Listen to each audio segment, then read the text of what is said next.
Today we're taking a look at the MobaPad Chitu HD mechanical controller, which has Amiibo 6-axis motion sensing mechanical buttons and Hall effect thumbstick modules that are far less likely to develop stick drift. However, there are some quirks with this controller, and if you're not careful, you can find yourself spending almost double what it's worth. Let's get it. Welcome aboard, Stallion or Stallionette. Over 200 gamepads tested, not letting off the throttle. Controller looking like a model. Reviews go down smooth. Pass me the bottle. I got paddles. Back to the lobby with a waddle.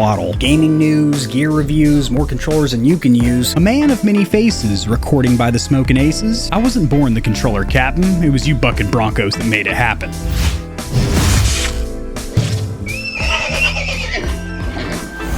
Enough input delay. This video's slapping. A little summary of what this controller is, the price point, platform, key features, and then a little bit of fun on the listings, as in be cautious where you purchase it. That ring light doesn't belong there.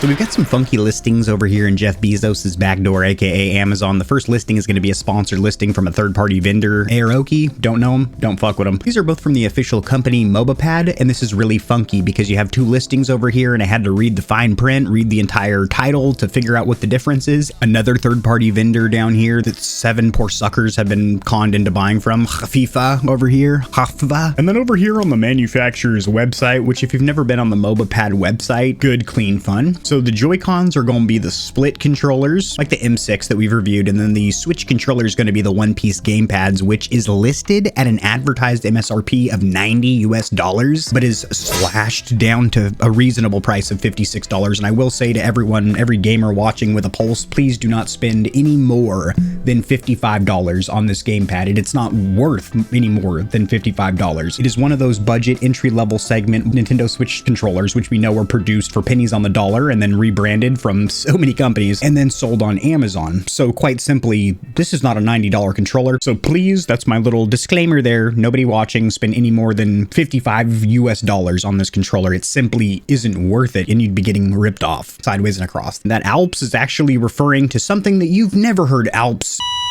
Alps is always referred to as the largest potentiometer thumbstick module manufacturer in existence. They've mass-produced modules for Microsoft, Sony, and Nintendo over the years, as well as a slew of third-party gamepads, but Alps here is referring to the linear motor vibration motors. So literally the only reason to have Alps in here is for search engine optimization, because nobody gives a shit about the fact that Alps produce the vibration motors. But what I do care about and am going to bring to the attention of my audience is the fact that these are, at their core, the identical controller from the same vendor, 2 listings, different sets of reviews. That's a problem. Can we merge these into one proper listing here? I do also plan on getting my grubby mitts on their premium or pro controller, their highest end version currently, which is 75 bones, but it has a $20 coupon, in essence making it almost around the same price as what we're testing here today, but this has a 2.4G dongle. Swappable thumbstick caps, multi-platform support. We know what that means. It's not what you think. It's not really multi. It's one platform and PC, pretty much, and Bluetooth, which but one really interesting thing is that this is their premium or pro controller, and you think they would want to have a nice HD picture of the back, but this is all you get is this kind of top-down picture showing you what the rear buttons look like and what the trigger lock or stop system looks like, but you're going to see it up close and personal in the video review coming in the near future. Also like the purple. I think that looks kind of sick. Lavender, as they call it, but they also have it in a gray or a light gray, as different as night and later that night. As for the packaging, included accessories on this highly requested for review controller. MobaPad, China's leading linear motor controller manufacturer, several words put together to mean absolutely nothing. If you niche yourself enough, you're going to be the best of something. But they're all about the word linear. It's here. You also do have HD linear motors. It's a key feature how linear this controller is. On the Switch side of the house, you do have NFC, which means Amiibo support, mechanical buttons, clickety-clickities, we'll test those later, 6-axis motion sensing, that gyro motion aiming you like so much, and Hall effect thumbstick modules. Your controller comes spilling out in this undyed cardboard box, this little plastic baggie holding your controller in place. Yeah. What the fuck? What do you do? What would you say you do here? Well, look, I already told you. The instruction manual, pamphlet, or brochure actually ain't half bad. The first thing you're greeted with is this color breakout of all the buttons. English is the only language in this pamphlet, and you do have full color pictures. Decent font, very instructive. What you would expect from an instruction manual. That'll get you into trouble here. But where costs were cut a little bit is with this rubber USB-C cable, not microfiber or braided, not very lightweight. Well, actually, it is pretty flexible, just not the lightest thing in the world. But this is just going to be used for charging. If you want to play wired at your PC, you'll probably bring your own to the party. You also get this typical 4-point D-pad if you don't want to go with the pre-installed wheel. As for the cosmetics or appearance, with the pre-installed wheel D-pad, I think it looks fantastic. The 4-point ain't bad either, but I do think this looks better. I do think the color combination works phenomenally. It's kind of a, hold on, let me adjust something on my end real quick. There we go, yeah. Exposure was a little bit wonky. There we go though. So it's got this really light gray faceplate, which I think looks phenomenal. I'm not a huge fan of the cosmetic appearance of the font on the face buttons. However, I don't think it's going to wear off anytime soon. It seems printed on there quite durably. It's on there good. But I think this burgundy or maroon, that's what it is, maroon, not burgundy. This works freaking phenomenally. Regulatory information isn't too offensive as it's not a big sticker back here, printed right on the rear shell. If you do have any issues, you do have 6 cross tips or Phillips for a teardown or disassembly. I think this thing looks really good. I'm gonna go ahead and give it an 8 out of 10 in the cosmetics. As for the ergonomics or comfort, this uses the shape and shell design of a Nintendo Switch Pro controller, which is so freakishly comfortable. The current Xbox, PlayStation, and Switch controllers are all very comfortable. The DualSense, the Switch Pro controller, and the Xbox controller. The Switch Pro controller is a little bit wider in the center section millimeter-wise and then has a steeper drop-off. And also the palm grips are a little bit shorter, so if you have medium to larger size hands and an Xbox One controller is perfect for you, then your pinkies might actually wrap around the bottom a little bit. But for me, this works out great. Where I want to naturally rest my hands around the palm grip, I don't have access to the rear buttons. More on that during the rear button section. There is a little bit of stippling on the back for grip, and the plastics that make contact with your hand, all the buttons that you click, everything feels great. Comfort-wise, I'm going to go ahead and give it a 9 out of 10. Supremely comfortable. As far as the perceived build quality, it actually ain't bad. It's nowhere near that $90 recommended MSRP on the manufacturer's website, which hopefully nobody's ever paid for this controller. But all the parts and components actually feel relatively high quality. We're talking about the mechanical face buttons, bumpers, triggers. Shoot, most of the buttons are mechanical. Plastics used actually feel way better than expected. No weird panel gap where the front faceplate and rear shell meet. Nothing screams this is a cheap gamepad, so I'm going to give perceived build quality a 7 out of 10. So I'm over here on their return, refund, and warranty policy page. You have 30 calendar days to return that sucker, but one important note, you have to have purchased your controller from the MobaPad official store, which I don't advise anybody does. I recommend every gamer with a pulse here watching purchases from Amazon or some kind of a third-party vendor where you have that layer of customer support. So nowhere on here does it mention a periodic time frame, a year, 2 years, 6 months for the warranty. You have a 30-day return, but I'm looking for the actual warranty. Oh, I'm talking about the whole thing. And even summoning the lords of Google, which usually, you know, brings in the AI and all that crazy shit to give you a straight up answer, I'm still getting 30 days here. That's short. Something I've heard many times in reference to controller warranties, obviously. At some point in time, my microphone got switched over into guitar mode instead of voice, so it probably didn't sound quite as sultry and sensual. So a lot of you probably didn't even notice. All the mechanical switches on board are touted from MobaPad as being tested for 5 million clicks. But let's go ahead and start with the D-pad or direction buttons, because that's the way we organize reviews here at GamerHeaven. You do have this pre-installed wheel just held on by friction. In fact, it comes off very easily, almost a little bit too easily, although in gameplay you're never at risk of getting a finger up underneath there and popping it off because you're actually pushing down. Now both the 4-point and the pre-installed wheel do feel good as far as the surface plastics. I will say actuation force is a touch too light, as you can still very easily put your finger right in the middle of the D-pad, wiggle it around, and hit all 8 of the gates. Which, if you prefer an extremely light D-pad where roll-offs or direction changes are that effortless, and sometimes you do them without even wanting to, false actuations if you will, then this is perfect for you. Me personally, it's a touch too light, but I do really like the switches. They feel great, aren't obnoxiously loud, and I do like that there is 2 swappable options. I'm going to give the D-pad an 8 out of 10. What's going to get an even higher score is going to be these face or action buttons, which are now my favorites in this entry-level segment. I have never tested a sub $70 controller that has face buttons that feel this good. So keep in mind, this is being directly compared right now to the GameSir G7, the FlyDigi Vader 3 Pro. Well, that's actually a little out of that price point, but you know, I'd still loop them in there. Why I like these so goddamn much is going to be size, spacing, as well as the fact that they are damn near flat like the PlayStation buttons, which I've always been a huge fan of. Also, they are flat as opposed to gloss, which not only looks better, won't collect fingerprints or micro scratches, but also feels better. The plastics feel phenomenal on your hand. And the best of all, the pièce de résistance isn't even that 5 million clicks of durability, which supposedly is already tested from MobaPad. But the fact that they strike a perfect balance between resistance, requiring a good enough strength to where you're not going to get any false actuations, but you get the perfect ramp up, a nice resistance, and then click, you hit a wall of resistance, boom, snapback or rebound. These feel so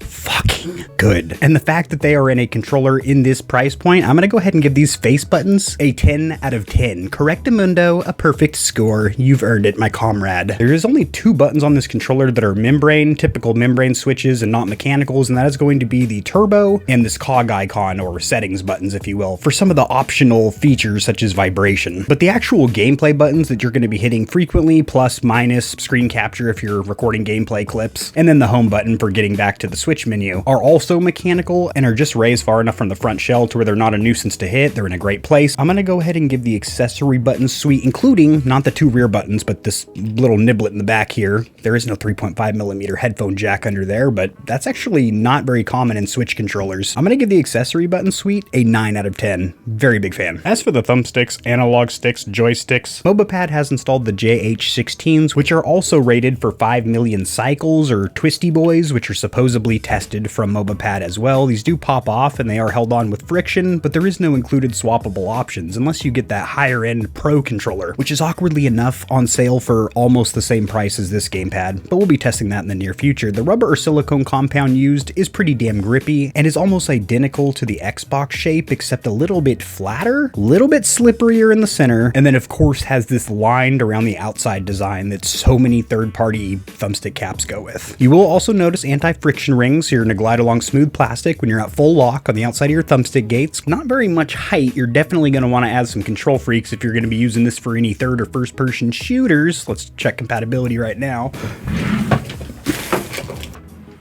You've never seen inside that drawer, have you? I do always recommend removing your thumbstick caps before installing KontrolFreeks and not put undue pressure on your modules. These are PlayStation 4 and 5 Galaxies. Come on, Kevin. They are pretty hard to get on, but once you do, they are perfect. They didn't damage the rubber of the stock cap, and they are not going anywhere. Switch Pro caps are ever so slightly smaller than the PS4 and 5 variant, making them a little too tight. It would damage the thumbstick caps, and the Xbox ones, since they are the smallest in diameter, are going to be too tight for sure. PlayStation's the winner. Over here in Gamepad Tester, hardware tester, if you will, GPT, as the kids like to call it, testing out this Switch Pro controller, which is labeled as such. And these JH16s are buttery smooth. They snap back to an absolutely perfect resting value and neutral of zeros across the board. But one little issue we have here, zooming in so you can see exactly what I'm looking at with my eagle's eyes, my corneas here. There is an inner dead zone baked in out of the box. As you can see, when I feather that Fionite movement, it jumps from neutral, boom, to right there. I can't really feather it out of neutral. That's unfortunate, but no issue reaching the outside of the thumbstick gates. And as you can see, the mouse cursor going across the screen, that is happening with the right analog stick, because not only is gyro already engaged automatically in game, but mouse control is also,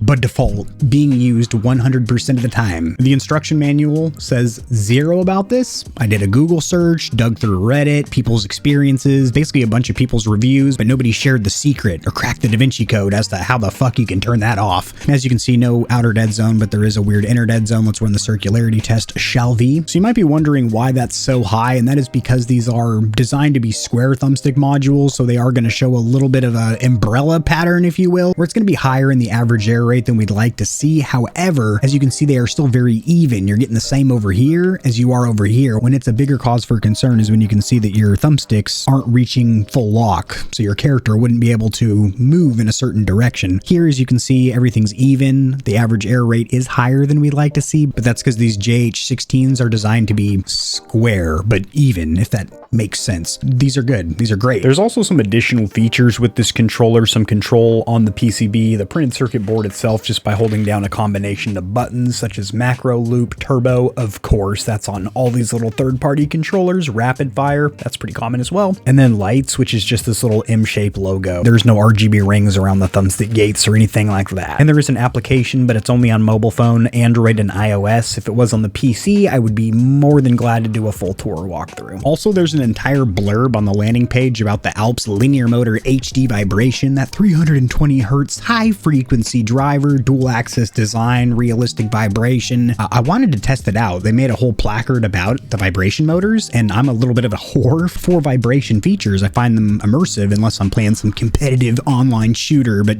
you know, generally a single player offline game. I like the crunching of sand on my feet and haptic effects that the DualSense and controllers like it are able to reproduce. So I'm gonna give it a taste. So firstly, running a little bit of a diagnostic test in Steam and controller layout, which I'm gonna be doing a short tutorial in the near future as to some of the things you can do in Steam with a controller. But right now I'm gonna click the rumble motor and you're gonna hear a very high pitch, kind of hollow rattling around in the plastic shell sound coming from these Rumble Force motors, which are not haptic. They're a prettier version of the old school Rumble Force motors that we've been using forever. So a middle point. There's rumbles, then Rumble Force HDs, and then haptic motors, which provide a higher peak strength and also more accurate. They can produce hundreds or thousands of effects in your hand. Go ahead, DJ, cut that background music, quit spinning the stacks of wax.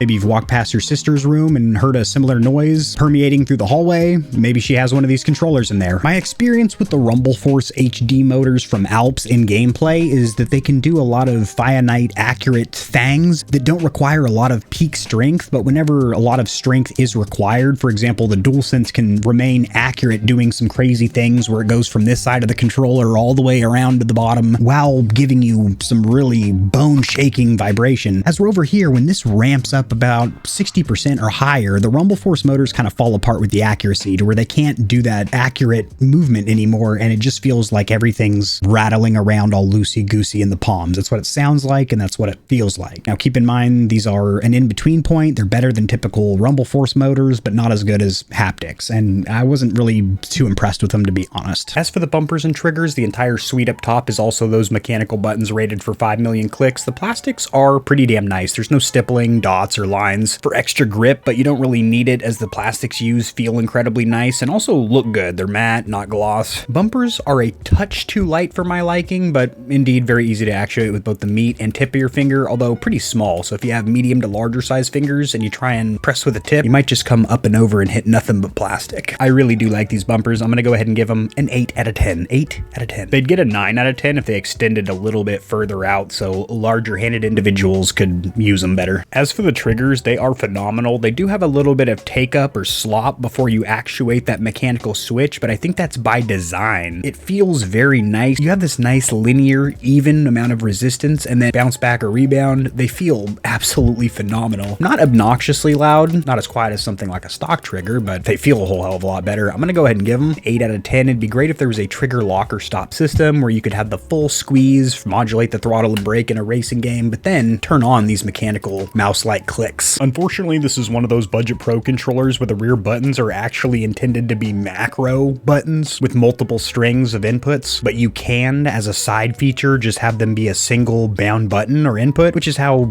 most folks, I think, would like to use it. But luckily, there's no real limitations as to what you can bind to those two rear buttons. You can even select the options buttons, such as plus and minus, or clicking down both of the sticks. But in case I ever lose the instruction manual, or for your benefit as well, this is the rebinding process. Chitu has two rear buttons for individuals that don't really like rear buttons on controllers. So if you're one of those gamers that picks up something like the Steam Deck or your buddy's controller that's decked out premium or pro controller that he spent his life savings on, he's very excited about it. You pick it up and you're like, oh, this is sick, but I hate these the things on the back, the clickies. This controller is for you, brother or sister. The reason being, when you wrap your hands around the palm grips, guess what? There's no buttons or paddles accessible by your middle fingers or your ring fingers. And in fact, you've got a small journey, a small trip with your middle fingers, much like the Razer Wolverine, but instead of 4 pretty large rear buttons, you've got 2 pretty inconspicuous rear buttons, which sound and feel pretty hollow, clacky.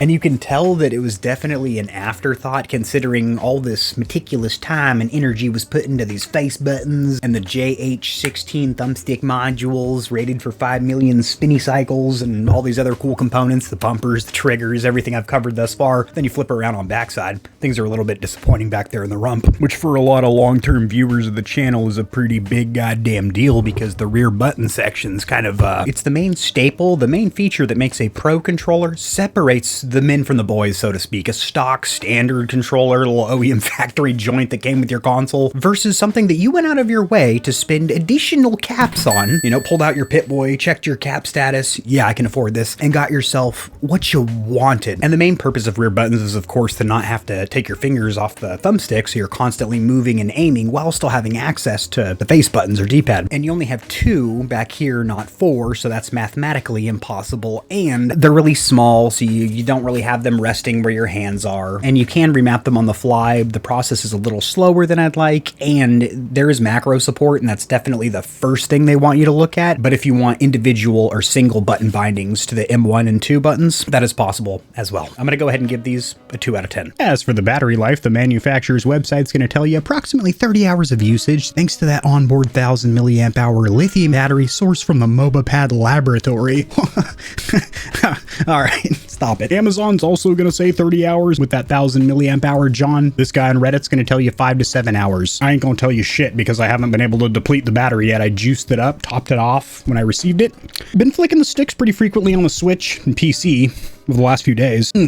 Had a burp that was like teetering on coming out, but it never did. Just like several controllers were teased that never came out. Should do a video on that. I can't speak on the battery life personally, but it looks like 30 hours, other than this one dude's experience on Reddit. Getting our first input lag or delay test in GamePad LA. Hopefully you got your sunscreen and your flip-flops ready. It found a Switch Pro controller. Enter the index. Press 1, enter. How many samples do you want? 2000's cool for me. The minimal amount is plenty of data, so press 1, hit enter again. Start rotating the left analog stick in a circle. Gosh darn, we're going to be here a while because it's not receiving the samples very quickly as we are at 8 milliseconds of input lag or delay on a 125 hertz stock clock, but it is consistent stability through the roof. It's definitely 125 hertz. I want to confirm that with X input test, which isn't going to recognize this until we do a little spoofing in Rewaz. That's my mixer software. Whoops. Yeah, this one right here. Yup, that's the one. Switch Pro controller. Move me over there so you can see me select this profile, switch to Xbox, apply to slot. Boom. And now switch my head again, bottom right of the screen. You can see that it is active. Let's test it in X input test. There's also an update available for Rewaz. As you can see, there's a couple of stutters or sputters in there, some inconsistency spikes that I do not like to see, which are clearly reflected here. We got as low as 0.6 milliseconds. Wow, that's really fast. If it was that fast across the board, we'd have an esports beast here. It gets as slow as 12 milliseconds as well. Jitter up the asshole, but it is 125 hertz stock clock for around 8 milliseconds of input lag or delay. There is a Bluetooth mode as well. Let's test it. To get this controller into Bluetooth discoverable mode, there's 2 modes. There's iOS by holding down, oh god, there's a garbage truck going by, so I'm gonna talk quick. If you hold down home and left, it's gonna throw it into iOS mode. Home and right's gonna throw it into Android discoverable mode. There is no option for a Bluetooth PC mode or even a Bluetooth Switch mode. It just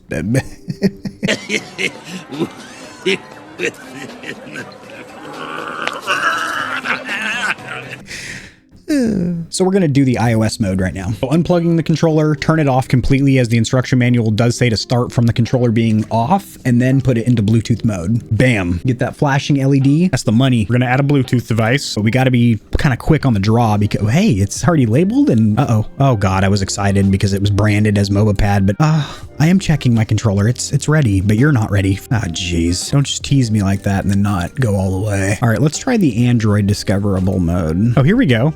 Listed as a second input, a Pro HD. Little vibration or tick in my hand. It was like a little haptic tick, little click. We are connected, as you can see, solid colors across the board. Let's run this thing once more again. Not found. That's fine. We know what to do. As a generic gamepad, so we're going to press 1, enter, 1 and enter again. Start rotating on the thumbsticks.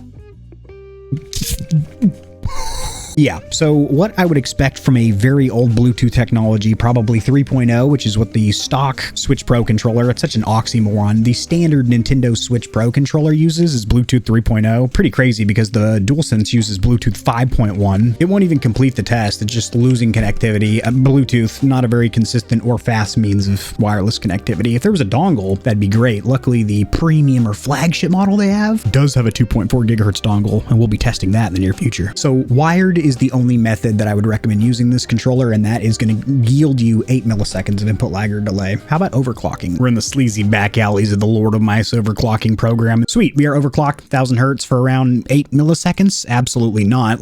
Good, you'll give us the sugar we want to see now. Let's run a test, shall we? It sees an Xbox 360 controller. Oh, it does look like it is getting down into the 4 millisecond range, but it's still also bouncing up to 8 or 9 as well. It did shave about 2 seconds off, giving you an average of 6. See what X input test has to say on the issue. A little bit more consistent. Those little micro bursts are less oh god, never mind. That one major outlier is going to be a huge number at the top. Let's run it again. Overclocking has no benefit. You're still at 8 milliseconds on 125 hertz clock. There's a big problem with this controller if you plan to use it on PC, and that is the fact that the gyro or motion aiming is constantly activated or engaged. There's no button that toggles it on and off, or holding down the left trigger activates it, or kind of a clutch trigger mode or anything like that. It's just constantly activated, and the only way to disable it is with the application that's only on Android or iOS. So you need to install a phone app in order to disable it. Now on the Switch side of the house, that's not the case because each game has a setting for motion controls where you can disable it there, and it'll in essence deactivate the function. But on PC, it's always activated,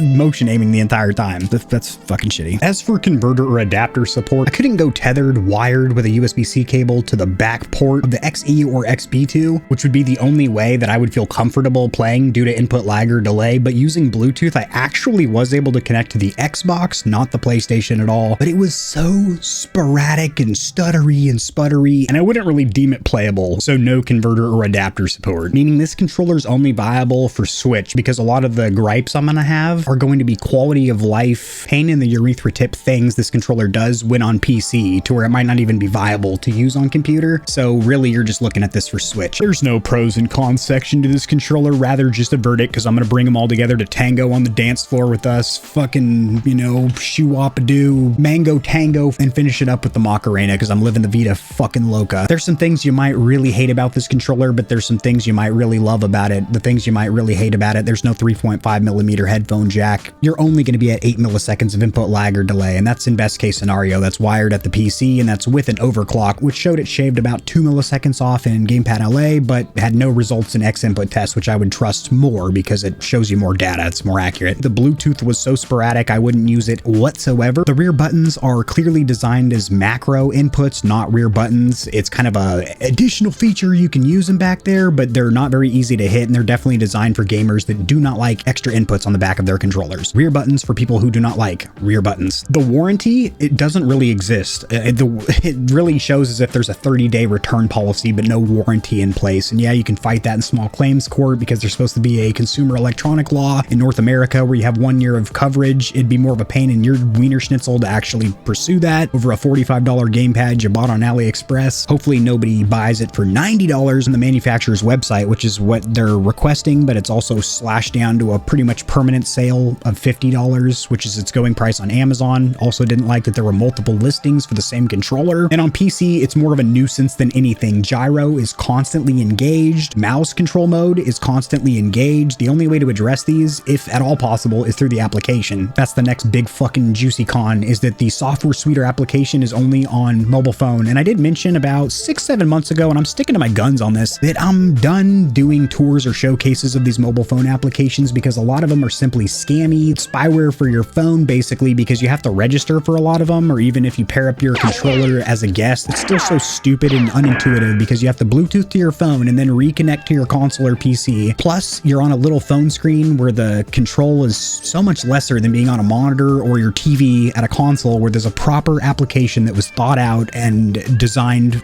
from the ground up for a controller. Software to back up the hardware. You don't get that with a phone application ever. Even the best ones I've experienced suck ass. So I am more than glad to do a full tour or walkthrough of every software suite or application available on Mac OS or Windows. But there's some love for this controller. There's some things I really do enjoy. There's some components that get me tickled in the gamer nether regions. The face buttons, 5 million clicks is what they're rated for. I don't even care if they don't last that long for me. They feel fucking great. They're flat, just like the PlayStation buttons, which I prefer over the rounded buttons of Xbox, but they're also a flat matte appearance and feel great on the fingertips and have that perfect resistance. It ramps up with a nice degree of linear resistance, a wall, it breaks, perfect rebound or snap back. They feel so good. Dpad also feels good, but a little bit light for my liking, so I'm getting false actuations or my inputs are bleeding together. It's been a very common thing I've been saying recently with these mechanical D-pads. I like the JH16 thumbstick modules. They didn't look great in the circularity test and gamepad tester, getting about 20% average error rate, which is not great. There was a weird inner dead zone. I didn't feel it at all in gameplay, but it was definitely apparent in gamepad tester, so if you're some kind of competitive sweat lord, you might notice that when you're feathering over the thumbsticks. The triggers, bumpers, face button, D-pad, everything that uses the same mechanical switches that are supposedly tested for that 5 million clicks all feel hella good, and I really do love those suckers. So this controller isn't easy to recommend because you're either gonna hate it,